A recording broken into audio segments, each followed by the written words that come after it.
Ito ay rated SPG, striktong patnubay at gabay ng magulang ang kailangan.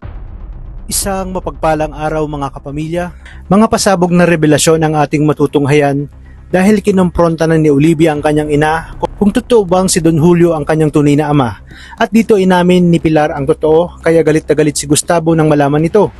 Dito nagkalabasan ng baho at sinabi ni Pilar kay Miguelito na ipinakasal ni Gustavo ang kabit nitong si Jackie kay Roberto. Kaya ibig sabihin, anak ni Gustavo itong si Miguelito. Nagkaroon ng pagkakataong makatakas si Fatima at agad siyang nagtungo sa kanilang lugar. Inilahad ang lahat ng kanyang nakita at dahil dito ay agad na sumugod sina Miguelito kasama ang kanyang mga tauhan sa bahay ni Fatima. Sabay niratat ng bala.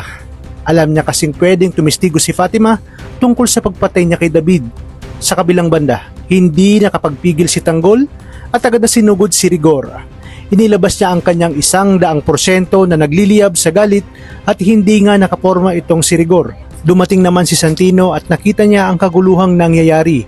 Galit na galit siya kay Tanggol dahil sinabi nga ni Rigor na ito ang pumatay sa kanyang kapatid na si David. Kaya namang kinuha niya ang baril ni Mando at walang pakundangang ipinutok kay Tanggol na siya namang sinalag ni Marites. Kaya ngayon, malalagay sa peligro ang buhay ni Marites na agad na isinugod sa ospital ni Tanggol. Sising-sisi naman si Santino sa kanyang ginawa at nabigla. Hindi niya inakala na sasalagin ng kanyang inang si Marites ang pagbaril niya kay Tanggol. At isa pa, dahil baka napatay niya ang kanyang sariling ina. Buti na lamang ay nagmatch ang dugo ni Tanggol kay Marites.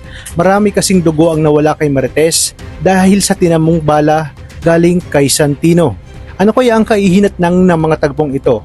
Nawala na nga itong si David, ngunit tila mas malala pa ang pumalit at ang tuluyang pagiging masama ni Santino dahil na rin sa sulsul ng mga batang tondo at angkong Lucio.